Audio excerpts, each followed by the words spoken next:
नमस्ते। Welcome back to my channel. आज मैं आप लोगों के साथ अपना शिफ्टिंग ब्लॉग शेयर करने जा रही हूँ। हम लोग मुंबई से दिल्ली एनसीआर शिफ्ट हो रहे हैं, वही ब्लॉग मैं आप लोगों के साथ शेयर करने जा रही हूँ। और अब हमारी पैकिंग शुरू हो चुकी है। ये जो सारा सामान आप लोग देख रहे हैं, हम लोग एक कार्टन में डालेंगे। ज़्यादा हम लोग सामान लेके नहीं जा रहे हैं। कुछ सामान हम लोगों ने यहाँ पे अपने घर में छोड़ दिया है और कुछ ही सामान हम लोग अपने साथ लेके जाएंगे, जैसे कपड़े हैं, बच्चों के बुक्स, कॉपी। हम लोगों ने डिसाइड किया है कि बस हम लोग 3 कार्टन जो सामान है वही भेजेंगे और बाकी सब हम लोग अपने साथ लेके जाएंगे।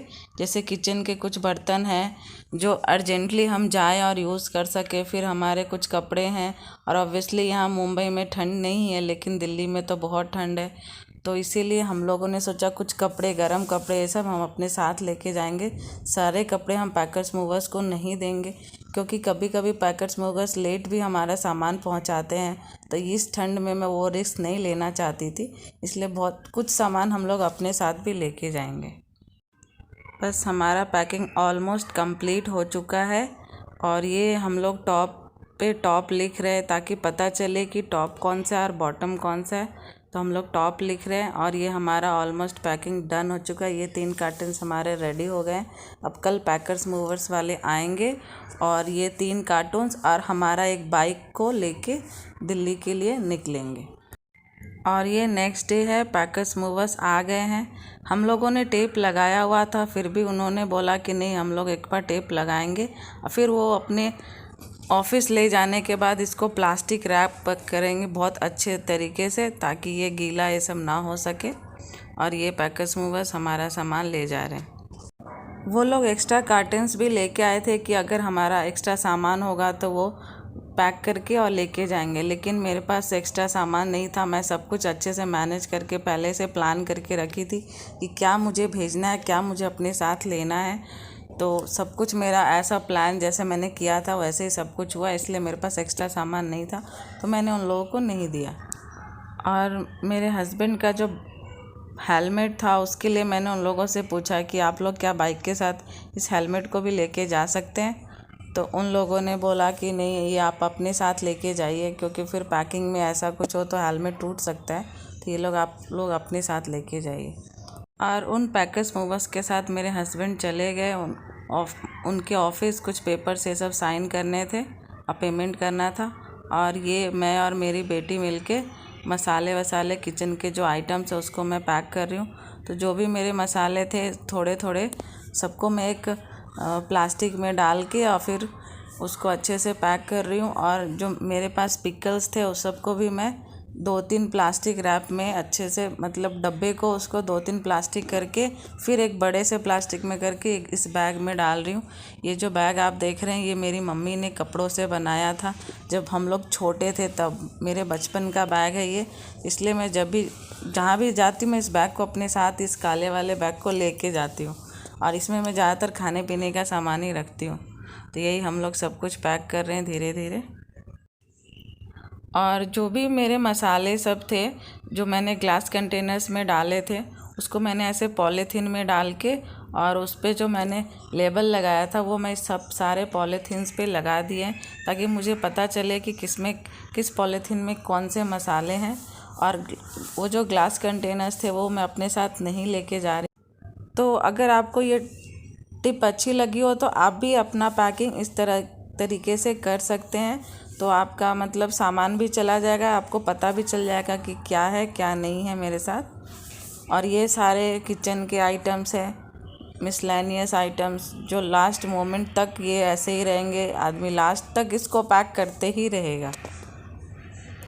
और ये कुछ मसाले के पैकेट्स हैं, जैसे हल्दी, मिर्ची, ये सब है। फिर थोड़ा सा राई है, ये सब को मैंने अच्छे से पैक कर लिया है। फिर इसको मैं आटा का जो पॉलीथीन होता है उसके अंदर डाल रही हूँ, ताकि ये सेफ़ रहे। या फिर सबको एक साथ डालने के बाद मैं इसका मुंह बंद कर दूँगी और फिर उसके बाद मैं इसको बैग में डाल लूँगी। और जो भी मेरे पास आचार थे, पिकल्स, ये सब जो भी थे, लिक्विडी आइटम देखिए मैंने कैसे सबको अच्छे से पैक किया है और एक बड़े से आटे के बोरी में अच्छे से पॉलीथीन में अच्छे से रख के मैंने पैक कर दिया है। और उसके ऊपर से इसके अंदर सेजवान ये सब है, सेजवान सॉस ये सब, ये जो ऊपर वाला पॉलीथीन देख रहे हैं सबको मैं एक साथ रख के फिर पैक करूँगी। और इससे मेरे मसाले भी ख़राब नहीं होंगे और मतलब जो उसमें ऑयल होता है वो इधर उधर बिखरेगा नहीं, सब एक ही जगह रहेंगे। और इस तरह से मैंने अपने किचन के ऑलमोस्ट सारे मसाले सारे ऑलमोस्ट मेरा पैकिंग डन हो चुका था क्योंकि नेक्स्ट डे हमारा ट्रेन था। और ये है कुछ बर्तन जो नेक्स्ट डे मैं खाना बनाने के बाद मैंने सारे बर्तन क्लीन कर लिए थे। और ये हमारा सामान है जो अब सबको बैग के अंदर हमें डालना है। और ये है मेरा एम्प्टी हाउस टूर। ये मुंबई में 2 BHK फ्लैट था। ये हमारा हॉल है, एंट्री लेते ही ऐसा था कुछ। और जो भी हमारे सामान थे, ये बाहर का व्यू है, आप देख सकते हैं। स्टेयर्स था, इधर साइड में लिफ्ट था। और ये है हमारा मेन डोर जो अंदर से कुछ ऐसा दिखता है। और ये था हमारा एक पुराना फर्नीचर जिसमें ड्रॉर्स लगे थे। इसको हम मल्टी तरीके से यूज़ करते थे अपने घर में। ये हमारा पूरा हॉल है। ये सारे सामान जो आप देख रहे हैं वो ऑलरेडी पहले से इस रूम में थे। एक्चुअली ये जो रूम है वो हमारा कंपनी प्रोवाइडेड था, कंपनी ने हमें प्रोवाइड किया था। तो ये सारे सामान भी कंपनी ने हमें दिया था। तो कंपनी का सामान था तो हम लोग जब तक रहे तब तक पुराने ही थे, लेकिन उसको हम लोगों ने अच्छे से ऑर्गेनाइज़ करके और यूज़ किया था। अब जाते समय हम लोग उसको यहीं पे छोड़ के जा रहे हैं। और हॉल के बाद ये सीधा मास्टर बेडरूम, सामने में जो नज़र आया वो मास्टर बेडरूम। और ये टंकी है ऊपर में रखा हुआ, और ये हमारा मास्टर बेडरूम है। जैसा कि मैंने बताया ये बाथरूम है। और जैसा कि मैंने बताया ये सारे सामान, कर्टन्स है, ये बेड है। फिर बेड पे जो आपको गद्दे जो बोलते हैं वो सब मतलब कंपनी ने ही हमें दिया था। तो ये सब हम लोग यहाँ पे छोड़ के जा रहे हैं। ये एक वार्डरोब है, अलमीरा लोहे वाली। ये बालकनी है मास्टर बेडरूम का। और ये बालकनी के बाद मैं आपको अपना अलमीरा का एक टूर, छोटा सा टूर दे देती हूँ, एम्प्टी अलमीरा टूर। ये देखिए पूरा अलमीरा खाली हो चुका है। ऐसा खाली अलमीरे को देख के हमें बहुत ही मतलब इमोशंस जुड़े हुए थे इस अलमीरा से, तो हमें बहुत ही ख़राब लग रहा था। लेकिन क्या करें, जॉब है, लाइफ है, मूव ऑन तो होते रहना पड़ता आदमी को। और ये है हमारा वॉशरूम। और वॉशरूम को मैंने बहुत ही अच्छे से क्लीन कर दिया था। और ये आप पुराना डब्बा देख रहे हैं, हम लोगों ने अपना सारा सामान पैक कर लिया था। तो इसी पुराने डब्बे को हम लोग एक दिन के लिए यूज़ किए थे। और उसके बाद मास्टर बेडरूम के बगल में ही साइड में ये किचन है जो नॉन मॉड्यूलर किचन था। और ये अभी भी सामान सब आपको कुछ नज़र आ रहा है, तो वो सब सारे सामान एज इट इज़ रहेंगे इसी में। और ये है मेरा किचन जिसमें मैंने पूरे अपने 3 साल बिताए हैं। और ये देखिए ये गैस चूल्हा जो आप देख रहे हैं वो भी कंपनी ने ही दिया था, तो सब यहीं पे रहेंगे। और ये है हमारा किचन का बालकनी। मैंने A to Z चीज़ एकदम क्लीन, नीट एंड क्लीन कर दिया है ताकि जो आए वो मुझे मतलब बुरा ना बोले कि हाँ चलो अच्छी लेडी रहती थी जिसने साफ़ सफाई करके रखा था। पूरा मैंने नीट एंड क्लीन कर दिया हर चीज़। और ये बेसिन था हमारा। और ये बच्चों का मतलब जो कॉमन वॉशरूम होता है सो है, ये इंडियन स्टाइल में था। और मास्टर बेडरूम में वेस्टर्न स्टाइल में। ये हम लोग का वॉशरूम था, मेरे बच्चे इसमें जाते थे। और जस्ट इसी वॉशरूम के बगल में ही बच्चों का रूम है। ये 2 बेड है और ये सब कुछ ऐसे ही रहने वाला है। इस रूम को हमने कुछ दिन पहले ही मतलब पेंट किया था क्योंकि मेरी बेटी का डिमांड था कि मुझे वाइट कलर चाहिए, तो मैंने इसमें वाइट कलर खुद से पेंट किया था पूरा। अब देखिए अब हमें छोड़ के जाना पड़ रहा है, बहुत दुख हो रहा है लेकिन क्या करें। और ये है मेरे बच्चों का मतलब किड्स रूम का बालकनी। अच्छा खासा स्पेसियस था और मैं अपने कपड़े इसी पे सुखाती थी। और ये है मेरी बेटी ने कुछ डेकोरेशंस किए हुए थे।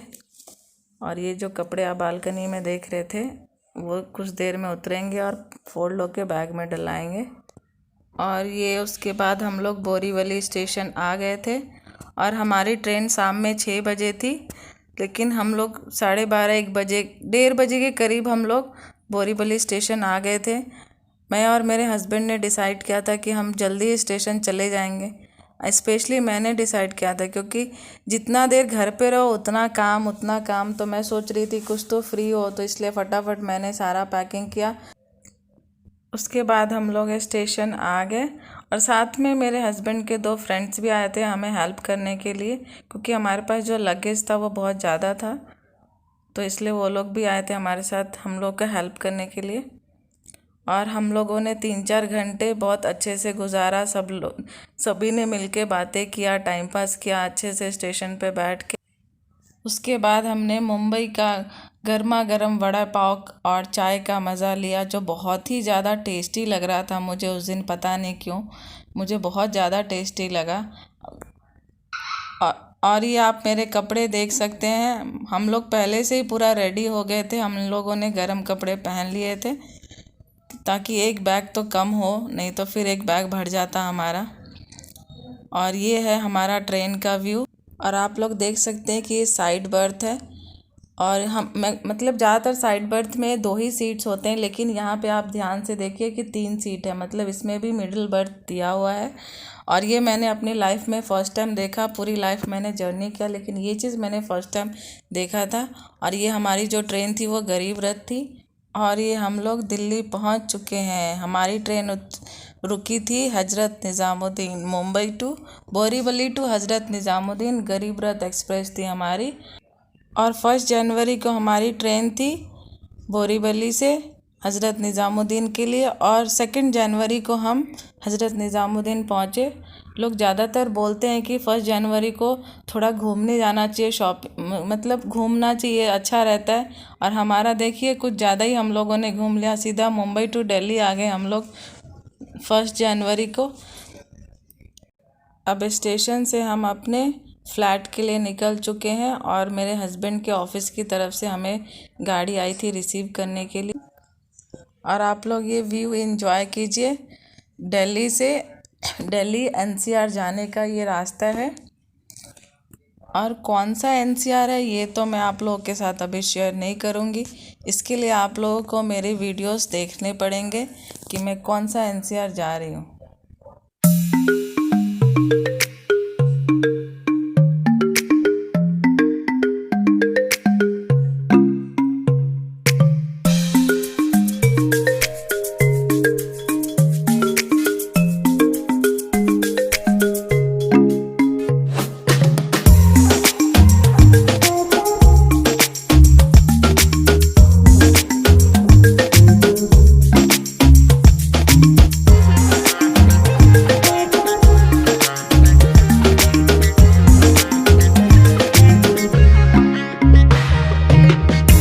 और अब हम अपना सोसाइटी पहुंच गए हैं।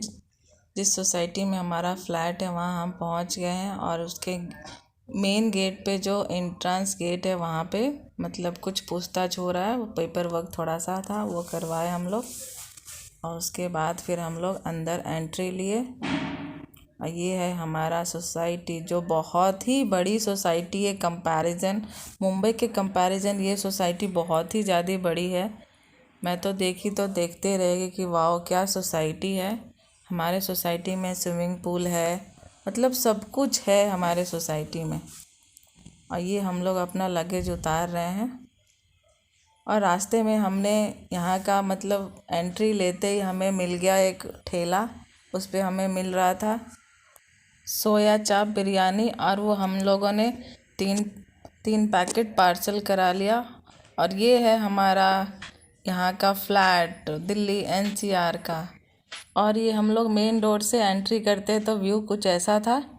और ये सोफ़ा और ये टी टेबल्स और ये डाइनिंग टेबल ये सब कुछ इसी रूम में था। और ये हमारा मॉड्यूलर किचन, जो कि मेरा एक सपना था, क्योंकि मुंबई वाले फ्लैट में हमारा मॉड्यूलर किचन नहीं था, आप लोगों ने देखा ही। और ये है हमारा बालकनी। और ये हमारे पार्सल्स एक कोई आ गए थे। ऐसे तो बोला था कि लेट होगा, लेकिन टाइमली हमारा पार्सल भी आ गया हमारे आने से पहले ही। और ये हमारा कॉमन वॉशरूम है जो कि बहुत बड़ा है, और ये थोड़ा छोटा सा पैसेज था, और उसके बाद ये किड्स रूम बोलेंगे इसको। और ये ज़्यादा बड़ा नहीं है, छोटा है। और ये वार्डरोब है जो पहले से इसमें बना हुआ है। और ये है मास्टर बेडरूम में ये बेड था। और ये मास्टर बेडरूम का वॉशरूम है जिसमें ये मिरर लगा हुआ है। और ये सीधा पैसेज है, और उसके बाद ये हॉल। और उसके बाद हम लोग आने के बाद थोड़ा वही सोया चाप बिरयानी खाएं। और उसके बाद तो आप जानती हैं हम लेडीज़ का क्या रहता है, आते बस काम में लग जाओ, कहीं से भी आओ काम में लग जाओ। तो फिर मैंने डिसाइड किया कि सबसे पहले हम वार्डरोब को क्लीन करेंगे और फिर सारे बैग्स को अनपैक कर लेंगे जो कपड़े ये सब थे, ताकि हम लोग नहा के फिर पहन सके उसको। तो ये मैंने सबसे पहले अपनी बच्चों के वार्डरोब को क्लीन किया, जिसमें मुझे पूरा टाइम लग गया 3 घंटे। और ऐसे करके मैंने दोनों रूम के वार्डरोब्स को क्लीन कर लिया था। और ये किचन का है, आप लोग देख सकते हैं कितना गंदा था, बाप रे बहुत ज़्यादा ही गंदा था।